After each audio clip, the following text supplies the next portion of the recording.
ವೀಕ್ಷಕರೆಲ್ಲರಿಗೂ ದೈನಿಕ ರಾಶಿ ಫಲ ವಿಶೇಷ ಕಾರ್ಯಕ್ರಮಕ್ಕೆ ಸ್ವಾಗತ. ಇವತ್ತಿನ ಈ ವಿಡಿಯೋದಲ್ಲಿ ನಾವು ವರ್ಷ 2026 ರ ಏಪ್ರಿಲ್ ತಿಂಗಳಿನ 12ನೇ ತಾರೀಕಿನ ದಿನ ಮೇಷರಾಶಿಯ ಫಲಗಳನ್ನು ತಿಳಿದುಕೊಳ್ಳಲಿದ್ದು, ಈ ದಿನ ಮೇಷರಾಶಿಯ ಜಾತಕದವರ ಪಾಲಿಗೆ ಹೇಗೆ ಸಾಬೀತಾಗಲಿವೆ, ಈ ದಿನ ಗ್ರಹ ನಕ್ಷತ್ರಗಳ ಸ್ಥಿತಿಗತಿಗಳೇನು ಮತ್ತು ಇಲ್ಲಿ ಉಂಟಾಗಲಿರುವ ಯೋಗಗಳ್ಯಾವುವು, ಈ ಯೋಗಗಳ ಪ್ರಭಾವ ನಿಮ್ಮ ಮೇಲೆ ಹೇಗೆ ಕಾಣಿಸಿಕೊಳ್ಳಲಿದೆ, ಜೊತೆಗೆ ಈ ದಿನಗಳಂದು ನೀವು ಹೊಂದಿರಬೇಕಾದ ಎಚ್ಚರಿಕೆ ಏನು ಅನ್ನೋದೆಲ್ಲವನ್ನ ವಿಸ್ತಾರ ರೂಪದಲ್ಲಿ ಇಲ್ಲಿ ತಿಳಿದುಕೊಳ್ಳೋಣ. ಮಾಹಿತಿ ತಿಳಿದುಕೊಳ್ಳುವುದಕ್ಕೂ ಮುನ್ನ ನಮ್ಮ ವಿನಂತಿ ಎಂದರೆ, ನೀವಿನ್ನೂ ನಮ್ಮ ಚಾನೆಲ್ ಸಬ್ಸ್ಕ್ರೈಬ್ ಮಾಡಿಲ್ಲವೆಂದರೆ ದಯವಿಟ್ಟು ಈಗಲೇ ನಮ್ಮ ಚಾನೆಲ್ ಅನ್ನು ಸಬ್ಸ್ಕ್ರೈಬ್ ಮಾಡಿ. ಹಾಗೆ ನಿರಂತರ ವಿಡಿಯೋ ಅಪ್ಡೇಟ್ಸ್ಗಳಿಗಾಗಿ ಪಕ್ಕದ ಬೆಲ್ ಐಕಾನ್ ಕ್ಲಿಕ್ ಮಾಡಿ. ವೀಕ್ಷಕರೇ, ಈ ದಿನವು ಭಾನುವಾರದ ದಿನವಾಗಿರಲಿದ್ದೆ. ಈ ದಿನದ ಮೇಷರಾಶಿಯ ಫಲಗಳ ಕುರಿತು ನೋಡುವುದಾದರೆ, ಒಂದು ಲಾಭಕರ ದಿನ ಮತ್ತು ನೀವು ದೀರ್ಘಕಾಲದ ಅನಾರೋಗ್ಯಕ್ಕೆ ಪರಿಹಾರ ಹುಡುಕಲು ಸಾಧ್ಯವಾಗಬಹುದು. ನೀವು ಉಳಿಸಿರುವ ಹಣ ಇಂದು ನಿಮ್ಮ ಕೆಲಸಕ್ಕೆ ಬರಬಹುದು. ಇದರೊಂದಿಗೆ ಇದರ ಹೋಗುವ ದುಃಖವು ನಿಮಗೆ ಆಗುತ್ತದೆ. ಸ್ನೇಹಿತರೊಂದಿಗಿನ ಸಂಜೆ ಸಂತೋಷಕರವಾಗಿರುತ್ತದೆ. ಪ್ರೀತಿಯ ಜೀವನವನ್ನು ಬಲವಾಗಿ ಇಟ್ಟುಕೊಳ್ಳಲು ಬಯಸುತ್ತಿದ್ದರೆ ಯಾರೋ ಮೂರನೇ ವ್ಯಕ್ತಿಯ ಮಾತುಗಳನ್ನು ಕೇಳಿಕೊಂಡು ತನ್ನ ಪ್ರೀತಿಪಾತ್ರರ ಬಗ್ಗೆ ಯಾವುದೇ ನಿರ್ಧಾರವನ್ನು ಮಾಡಬೇಡಿ. ಇಂದು ಬೇರೆಯವರಿಗೆ ನೀವು ನೀಡಿದ ನೆರವನ್ನು ಒಪ್ಪಿಕೆಯುಂಡಾಗ ನೀವೇ ಕೇಂದ್ರಬಿಂದುವಾಗಿರುತ್ತೀರಿ.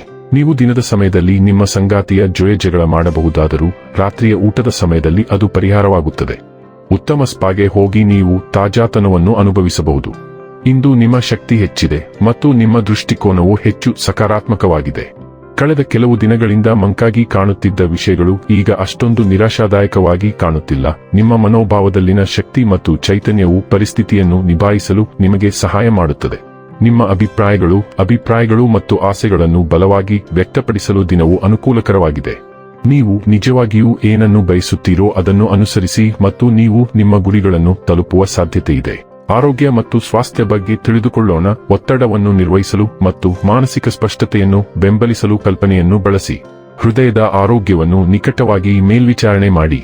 ಹೆಚ್ಚಿದ ಸೃಜನಶೀಲತೆ ಶ್ವಾಸಕೋಶದ ಸೂಕ್ಷ್ಮತೆಯೊಂದಿಗೆ ಬರಬಹುದು, ಆದ್ದರಿಂದ ಥೈಮ್ ಅಥವಾ ಬೆಳ್ಳುಳ್ಳಿಯನ್ನು ಪರಿಗಣಿಸಿ. ಮಾರ್ಗದರ್ಶಿ ಚಿತ್ರಣವು ಶಾಂತತೆಯನ್ನು ತರುತ್ತದೆ. ಬುಧವು ದೇಹದ ರಚನೆ ಮತ್ತು ಸ್ಥಿರ ನರಗಳನ್ನು ಬಲಪಡಿಸುತ್ತದೆ. ಸಮತೋಲನ ಗಮನ ಮತ್ತು ದೈಹಿಕ ಅಥವಾ ಭಾವನಾತ್ಮಕ ಬೇಡಿಕೆಗಳಿಗೆ ಸಿದ್ಧವಾಗಿರಲು ನಿಮಗೆ ಸಹಾಯ ಮಾಡುತ್ತದೆ. ಡೈಲಿ ಲವ್ ಮತ್ತು ರಿಲೇಶನ್ಶಿಪ್ ಬಗ್ಗೆ ತಿಳಿದುಕೊಳ್ಳೋಣ. ನಿಮ್ಮ ಸ್ವರಕ್ಷಣಾತ್ಮಕ ಸ್ವಭಾವವು ಸ್ವಾಮ್ಯ ಸೂಚಕ ಭಾವನೆಯ ಕ್ಷಣಗಳಿಗೆ ಕಾರಣವಾಗಬಹುದು, ಆದರೆ ಮುಕ್ತತೆ ಮತ್ತು ಹೊಂದಿಕೊಳ್ಳುವಿಕೆ ನಿಮ್ಮ ಸಂಗಾತಿಯೊಂದಿಗೆ ಹೆಚ್ಚು ಮುಕ್ತವಾಗಿ ಸಂವಹನ ನಡೆಸಲು ಸಹಾಯ ಮಾಡುತ್ತದೆ. ಆತ್ಮವಿಶ್ವಾಸ ಮತ್ತು ಸ್ಪಷ್ಟತೆ ನಿಮ್ಮ ಪ್ರಣಯ ನಿರ್ಧಾರಗಳನ್ನು ಬೆಂಬಲಿಸುತ್ತದೆ. ಪ್ರೀತಿಯಲ್ಲಿ ಸವಾಲುಗಳನ್ನು ನಿಭಾಯಿಸಲು ನಿಮಗೆ ಅನುವು ಮಾಡಿಕೊಡುತ್ತದೆ.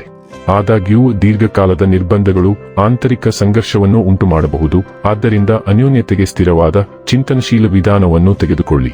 ವೃತ್ತಿ ಮತ್ತು ಹಣ ಬಗ್ಗೆ ತಿಳಿದುಕೊಳ್ಳೋಣ. ನೀವು ಯಾರನ್ನಾದರೂ ಮೋಸಗೊಳಿಸಲು ನಿಮ್ಮ ಇಚ್ಛೆಗೆ ಮಣಿಯಲು ಪ್ರಯತ್ನಿಸುತ್ತಿದ್ದೀರಿ, ಆದರೆ ನೀವು ಇಂದು ಈ ವಿಷಯಗಳಲ್ಲಿ ತೊಡಗಬಾರದು, ಇಲ್ಲದಿದ್ದರೆ ನೀವು ತೊಂದರೆಯ ನೀರಿನಲ್ಲಿ ಮೀನು ಹಿಡಿಯಬಹುದು. ಜನರು ಇದನ್ನು ಅಪರಾಧವೆಂದು ಪರಿಗಣಿಸುತ್ತಾರೆ ಮತ್ತು ನೀವು ಹಲವು ವರ್ಷಗಳಿಂದ ನಿರ್ಮಿಸಿರುವ ಅವರ ನಂಬಿಕೆಯನ್ನು ಶಾಶ್ವತವಾಗಿ ಕಳೆದುಕೊಳ್ಳಬಹುದು. ಯಾವುದೇ ರೀತಿಯ ಕೃತ್ಯವನ್ನು ಮಾಡಬೇಡಿ. ನಿಮ್ಮ ಪ್ರತಿಯೊಂದು ಕ್ರಿಯೆಯಲ್ಲೂ ನೀವು ಇರುವಂತೆಯೇ ಇರಿ ಮತ್ತು ಪ್ರಾಮಾಣಿಕತೆಯನ್ನು ಪ್ರದರ್ಶಿಸಿ. ಇನ್ನು ಕೊನೆಯದಾಗಿ ಈ ದಿನ ಮಾಡಿಕೊಳ್ಳಬೇಕಾದ ಉಪಾಯಗಳ ಕುರಿತು ನೋಡುವುದಾದರೆ, ಶಿವಾಲಯ ಅಥವಾ ಹನುಮಂತ ದೇವಾಲಯದ ದರ್ಶನ ಮಾಡಿ ಪ್ರಸಾದವನ್ನು ಅರ್ಪಿಸುವುದರಿಂದ ಪ್ರೀತಿ ಸಂಬಂಧವು ಬಲಗೊಳ್ಳುತ್ತದೆ. ವೀಕ್ಷಕರೇ, ಇದಾಗಿತ್ತು ಮೇಷರಾಶಿಯ ಜಾತಕದವರ ದೈನಿಕ ರಾಶಿ ಫಲದ ಮಾಹಿತಿ ಇಷ್ಟವಾದರೆ ವಿಡಿಯೋವನ್ನು ಲೈಕ್ ಮತ್ತು ಶೇರ್ ಮಾಡಿ. ಹಾಗೆ ಚಾನೆಲ್ ಸಬ್ಸ್ಕ್ರೈಬ್ ಮಾಡುವುದರ ಜೊತೆಗೆ ನಿರಂತರ ವಿಡಿಯೋ ಅಪ್ಡೇಟ್ಸ್ಗಳಿಗಾಗಿ ಪಕ್ಕದ ಬೆಲ್ ಐಕಾನ್ ಕ್ಲಿಕ್ ಮಾಡಿ.